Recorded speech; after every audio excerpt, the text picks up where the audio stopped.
Welcome back, ladies and gentlemen, boys and girls. We're going to be getting into game number 2. Experience Luminosity. Is that how this is going to go? Are we actually, though, are Selfless going to be able to pull it back?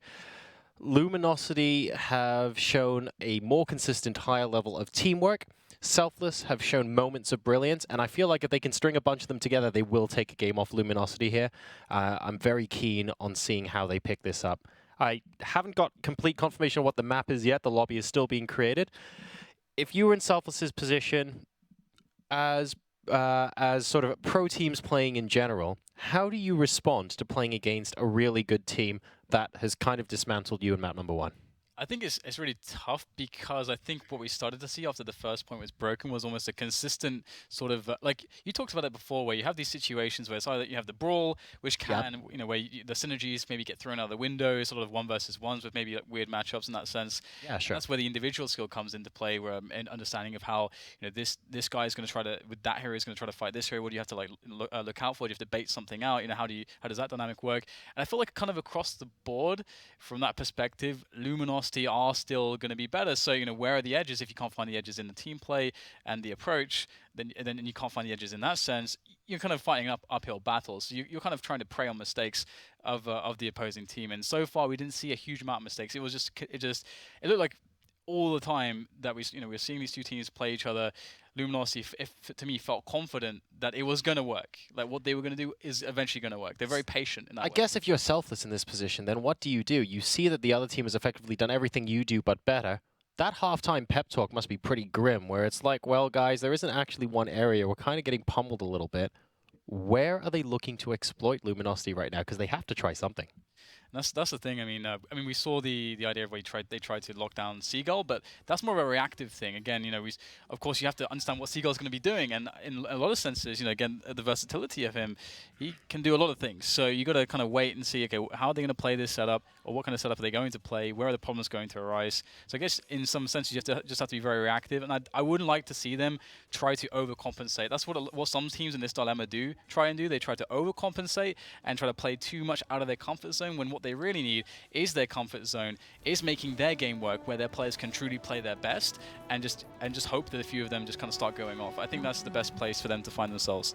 And we've got a pretty different map in the sense that it's very open, very long ranges, and we can see different compositions as well. I was gonna say, don't worry, guys. Seagull will certainly be on Genji, but there's an outside chance he's gonna torp it up for the first point, and we do actually see the Torbjorn. So let's go ahead and show you where that turret is going to be lying. I think Seagull will have placed the turret on the high ground to the left there. So there you go. You can see the turret just off the left of your screen, because it's very difficult to get at that turret until you're actually committed to standing on the point. It's actually impossible to get at that turret on the run up to point A. So that's why it's such a good position to be in.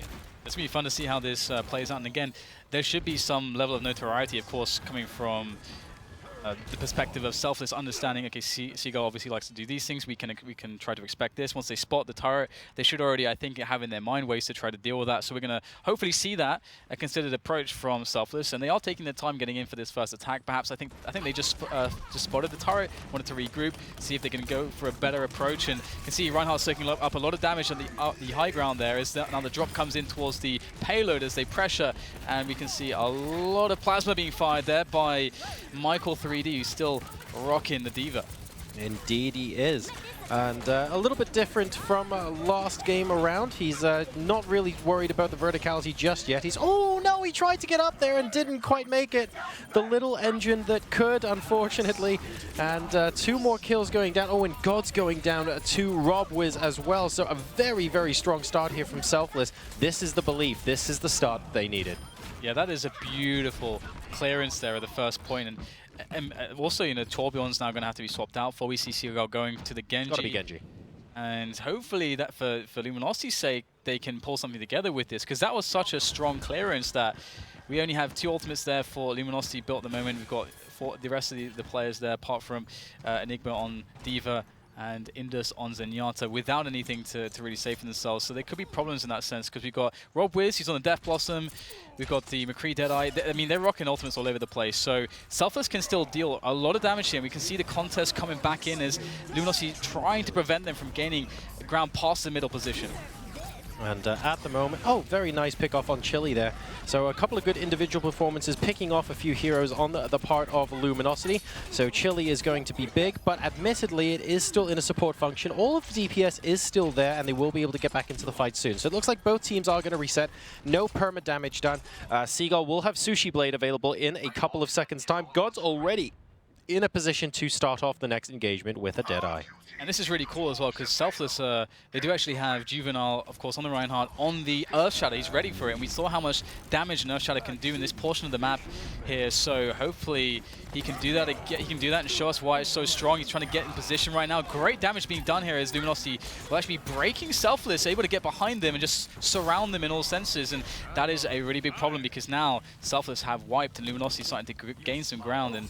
And Milo's on the Reinhardt ultimate still, and so that's a really big problem. Again, that was the reason why previously the team was unable to break this defense. Sorry. Yeah, and I feel like while Selfless was looking at Milo and looking for ways that they can actually break in, I think Gods did a good job of providing covering fire, in Dust in particular as well. We haven't really mentioned him so much at the moment, but he actually did a really good job of making sure the rest of the team was healed up and swapping those orbs around, making sure that he was calling the shots where he needed to as well. Selfless coming in for round number 2. Their one wipe does not make it the map, so we'll see what Juvenile can do here, being very patient with the charge. If he charges and whiffs, of course, he ends up going about 3,000 miles out of the way. We need to be careful. Here comes Seagull from behind. There goes Seagull from behind. Yeah, immediately dealt with. That's really important there, especially considering that the ultimate there from Juvenile that he was looking for so long, all it really did was just knock down one D.Va. So I was wondering whether that was going to be worth the money. And well, looks like Selfless, indeed, it was worth the use, because now they're going to make a lot of ground now. It's almost worth just like not having the defensive matrix there. You know what I mean? You don't actually care about killing D.Va in that situation. You just care about the fact that she's out of the fight and you can deal with the rest of the heroes. And then if D.Va comes back on her lonesome, then so be it. You don't really mind staggering the death there. You're absolutely right. So let's see what they can do round the final bend. There are 4 minutes and 30 seconds left remaining on the clock. A very, very quick push if this happens. Now, Selfless have been denied so far. They have actually gotten hit by a few team wipes, but it is just 1 or 2. Enigma now coming back out on D.Va to try and stop this from happening, and they do successfully get wiped another time. So that will stop the push from being super fast.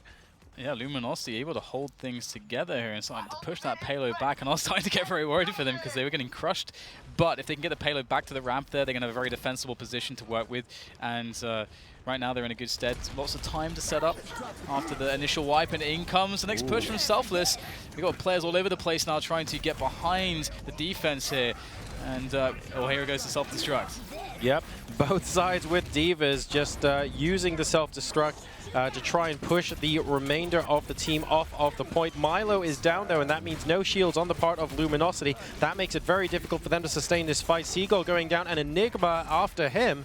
And Selfless at the moment are looking like they should be able to retain control of this payload. They did lose 1 or 2 players themselves, but crucially on top of the payload they remain. Selfless doing some good work at the moment. That payload is not stopping at this point, as we have the last-ditch attempt here for the defense coming in from Luminosity, straight fresh off the spawn. But they are just coming in dribs and drabs, and that is just not good enough. Selfless able to take it. Oh man, we'll get confirmation of what the time was from production in just a second, but that was a reasonably quick time. Selfless have put themselves in a position where they can actually hold this against Luminosity. All they would have to do, I say all they would have to do, is team wipe Luminosity 2 or 3 times in the middle of the map there, maybe even holding the first point for a couple of minutes longer, and they are in with a shout of beating Luminosity and taking this to a map number 3. Yeah, I mean, that was pretty respectable. That's a lot better than I thought Selfless would actually do. And all things considered, we're talking about, what do they have to do? We feel like kind of across the board from, all the different skill sets you're looking at, they're probably going to be weaker than Luminosity. So, where is the way in? Well, seemed like they just played their game. They managed to get it in, and perhaps the initial Torbjorn pick really put Luminosity behind, because it looked like Selfless dealt with it very, very easily because they weren't able to hold that high ground very well. They were able to get all the players in there. The D.Va was able to use a defensive matrix to block some of the key shots and stop the DPS of Torbjorn before things got out of control. And they took the first point easily, and from that point forwards, it just never seemed to stop rolling in. Yeah, exactly right. The time set by Selfless was 5 minutes and 55 seconds, by the way. So we're going to see if Luminosity are able to go quicker than that. Now, here's the exciting thing. Luminosity absolutely have the skill to be able to do this. If they steamroll, they're going to do it in fantastic style, and it's going to look great. Selfless have the determination, and we can see their teamwork actually worked a lot better in this half of the map. They have the ability to stop Luminosity in their tracks there. 555, better than average without being super great. This is going to be very competitive. This is going to be a really fun one. Now, Luminosity need to get that first attack going very, very well. The first couple barrages should be basically them in on top of the payload, really, if they want to get things going just as quickly as their opponents did on the first half. And we're going to see Seagull just straight no-nonsense Genji, and that is probably what they need. Yeah, exactly. Indust, by the way, is going to be playing Mercy. So we have got the res available from both sides, actually, because Dak is also on Mercy. So both teams favoring sustainability and revive. It looks like they just want one push that's going to work all the way from the side of Luminosity. And from the side of Selfless, they just want to stall for as much time as possible. And if doing this means having the same fight twice, then so be it.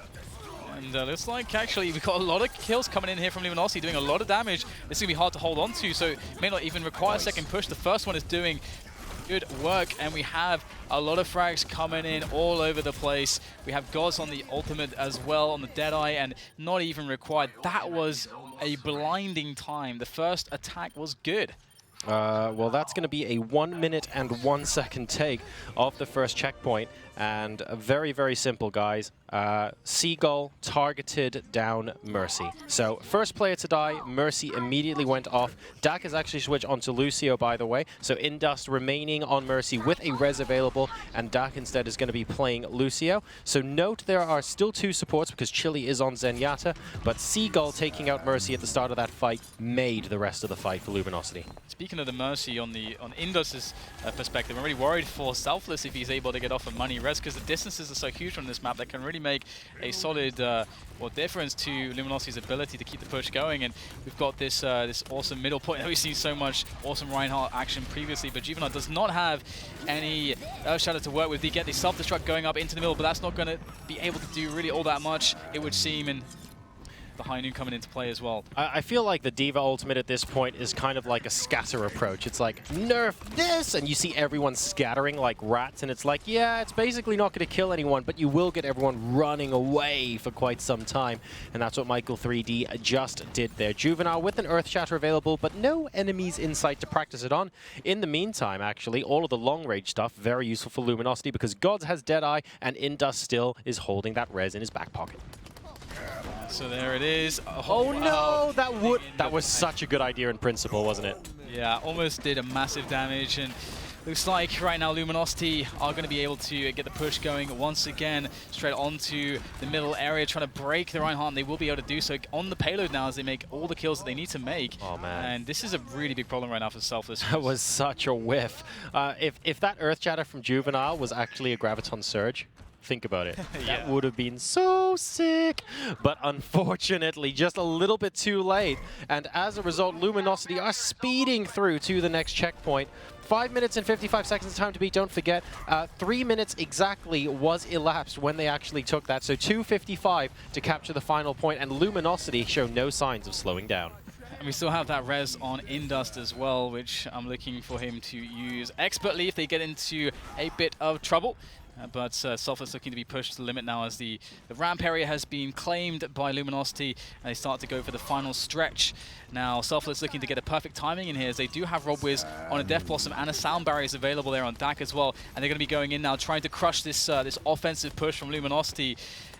They need to even use a combination. They've actually scared them off. I think Luminosity are quite aware that Selfless could drop in with a nasty combination. And there it is. Very, very nice. Enigma coming in with the Death Blossom. Note, Luminosity, you did not wait until they had a better or a worse fight. They were like, no, we are going to fight on our terms. Everybody fall back. Wait, hit it now. Really, really nicely done from them. And that means they're playing 6v4 now on the point. That makes them favorites to try and push the payload to the rest of the map. Oh, and Michael 3D finally getting some purchase with Diva there. That was pretty godlike there, and that is going to make the difference. Odds is on the other team, dude. Oh no, that is pretty painful to bear witness to, as we've got Seagull going in now with the Genji, and looks like Luminosity Are they going to be able to do this? Yeah, 4 minutes and 25 seconds, so they've got 1 minute and 30 left to go. And we're going to go ahead and chop some stuff up. We're going to make some chopped tin tomatoes by the looks of things out of Selfless here. 4 minutes and 32 seconds allows Luminosity to complete Numbani, and that gives them the 2-0 win over Selfless. Very nice. Seemed pretty, well, I'd say straightforward. I think Selfless did put up quite a good fight, and we saw, as you mentioned, it very competitive, better than average time here on the offense of Numbani, and while they couldn't quite close it on the defense, and that's unfortunate for them. Do you think there's anything in particular that really stood out for you? A couple of interesting points. I thought Rob Wiz had a little bit more of a less of a quiet game, shall we say, than last time. Juvenile with that whiffed Earth Shatter was huge because the whole of Luminosity walked by him and didn't recognize he was there. That was so close to being so sick and instead ended up being so deflating. Hey, you catch me popping my headset on. Oh, hi. How you doing? Good. Well, I want to just kind of. I was literally sitting there like, I can't wait to highlight how close Juvenile's play was to being like game changing, having all of their backs turned with that Earth Shatter. It kind of was game changing. Well, unfortunately. Ooh, I see what you did there. Yeah. Yeah, it was so close to being so good, and I was going, yeah. Oh. And you It's a know, shame. another point you made as well, John, as you said straight away, you were like, well, Seagull, he's flexible. And I was like, okay, yeah, sure, whatever, okay. Then I see a Torbjorn getting set up, and I was like, okay, yep, this guy does do a little bit of everything. Like, you don't see a Torbjorn every day. And it did actually, I mean, it didn't necessarily provide much, but I just love the fact that Yeah, they just tried it, right? tried it, right? There's the versatility there, and that kind of made me happy. Yeah, I think if we are to see a Torbjorn anywhere, we would likely see one on Volskaya Industries, where there's a lot of crossfire on the first point. Of course, when we're vetoing down to 3 maps, Volskaya is basically never going to be in there. Or on Numbani. The first point has 2 locations where Torbjorn can place a turret and basically not be targetable by the enemy team unless they're more or less already on the point and looking up. And if you're already on the point and looking up, one of 2 things is happening. You've wiped the enemy team, in which case you don't really care, or everyone's shooting at you and you don't have time to pick a turret, and that's why Seagull picked that moment. Something else we got to see was the Mercy combination with McCree, and we've always talked about the power of that damage boost on those left clicks. Did we see too much of an impact with that? We seem to have just been gifted a plethora of talented McCrees over this course of today. I think the boost to left click is certainly very important, and the damage boost did play some part, but realistically, we don't bring in the Mercy specifically to make sure McCree's damage amp, because I think in terms of game-changing, I'd almost argue that the Zenyatas with their discords, if you have a target in plain sight, is actually a better marker for the McCree there. But what I would say is that having that in combination with the potential res, when both teams were looking for more sustain in the team fights, that made Mercy the better choice there. But it is actually a straight-up, we have to decide, Zenyatta, Mercy, Lucio. We can't pick all 3. Someone has to get dropped for that to be possible. Oh, Anna, just bring her in again. Or Anna. We haven't quite seen Anna everywhere yet. We did see the one best of 3 where every single map featured an Anna, but not quite mainstream yet. Yeah, give it some time. People are still fiddling around with it, and of course, people will develop. There'll be countermeasures. It's gonna be an adventure with Anna as every new hero is introduced. Yep. And with that game done and dusted already, we've actually just got one more left. This day has flown by. We have one more North American match to bring you guys, and that's gonna be coming up in just a moment. We have an opportunity to see TSM and Sodipop clash in another quarterfinal, and that's coming up after our break. They're ready and locked in, so we are going to take a quick one. And when we come back, we'll bring you another North American Overwatch game.